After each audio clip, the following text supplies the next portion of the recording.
it's Riley. So I just want to do a bit of a video topic for you all here today. And honestly, I wasn't really sure when I should be doing this video, if or what to really say, because I really don't know where things are going. But I just want to at least be honest and upfront with you guys at where things are at right now when it comes to my health. And it's been kind of all over the place in this last year or so, and I'm still trying to figure that out. But in the last little while here, I have had some blood work and stuff done, which is kind of where I want to touch base on with this video. So to kind of do a bit of a recap though, first is when I first had my first stage of phalloplasty, as most of you know, I did come out of that with quite a bit of complications. Now, most of that was due to being small, and that was not something I was aware of. When it comes to being on the smaller side, I did not know that that could cause issues when it comes to the blood flow in my arm and create complications and stuff in my arm when it comes to recovery. And same thing with phalloplasty. I did not know this. I went into it kind of assuming and understanding that there could be complications and stuff, but knowing that also phalloplasty was one of the more top known styles of phalloplasty. It was more people try and push for that versus ALT because it's less risk, well, usually. So, coming out of that with quite a bit of complications, I was devastated and, had to go into then a revision for my stage 2. And I still had some minor issues and complications, but nothing as major as comparison to stage 1. But I still felt like there was quite a bit more than I expected. And also too, coming out of it, I felt like my body just ended up going into a negative stance per se, because I ended up getting some blood work done eventually, and I found out that my white blood cell count was quite low, and this was quite a bit after I had my stage 1. So I don't know if it had to do with that or if it had to do with also prior to surgery I ended up having COVID. Also could be other health factors that I just was not aware of. So I really don't know what happened there. Going into stage 2 or my revision, I wasn't really too concerned. Again, maybe had some minor issues, things that came out of it that maybe could have been avoided, but at the same time I'm really not sure.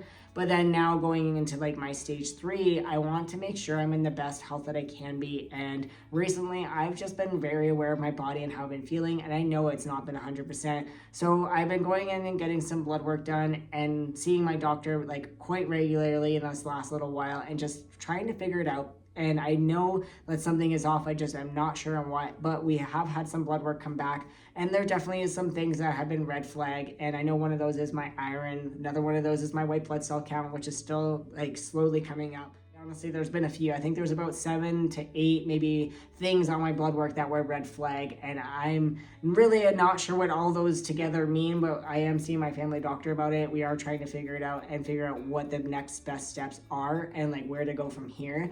And also to be able to help, so that way when I go into my next stage, I'm not at the point where I'm at now. Because even with some small minor stuff, if I'm just getting a random cut on my hand or just end up nicking myself, I do find that it does take a lot longer to heal than it normally would have in the past. And I don't know if that's maybe with age as well, but also it's, for me, is really weird. And then also too, on top of that, I'm getting some other weird symptoms that I normally didn't have in the past as well. And it's just a combination of just things that I've been noticing that were just, I'm okay, these things are definitely pointing towards something just isn't adding up. So again, yeah, we are trying to figure that out and getting that sorted, and just for the next steps of my surgery and what that looks like. Because right now I'd rather just postpone it and figure this out and get that all sorted and get whatever I need to get back to where I need to be for surgery and to be able to be in the best position for recovery, versus going into it and still needing to be able to get that figured out or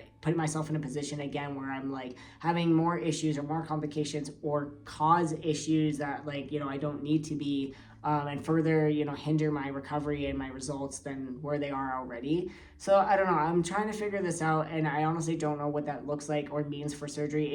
It could mean honestly postponed for a while. It could be postponed forever. I really don't know, and I'm trying to not get too ahead of myself. But also when it comes to stuff for me, I'd rather figure and think the worst in a sense, and then it be actually a better scenario than not think about it and then it happen and then be gutted.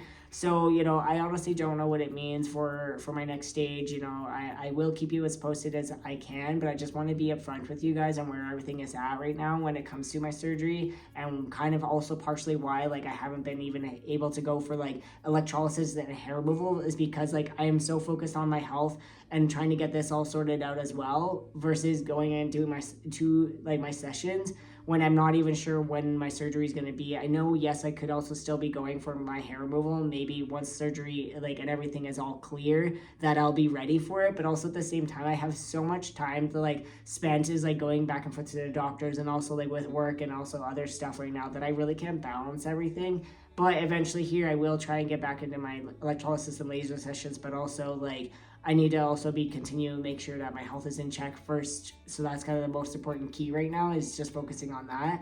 But yeah, we'll see how that goes. Again, like I just wanted to keep you guys all in the loop and up to date on where everything is at because it's just I feel like it's changing so rapidly and so much has been happening and I really haven't been able to like fully update you until this point because also too I wasn't really sure what was happening and I still don't, but at least I have more blood work to kind of go off of and figure out like okay, like this is, you know, seems to be consistently like this or this kind of seems to be fluctuating, so we kind of have like 2 tests at least for now. I don't know if that means we'll do a third and kind of see you know what the average is like or if something else is popping up, but again I will let you all know what the next steps look like when it comes to this, and yeah, keep you all in the loop as much as I can. But if you have any questions, topic, ideas, comments, anything at all, always feel free to put it down in the comments down below. But thank you for watching and being here and supporting my journey.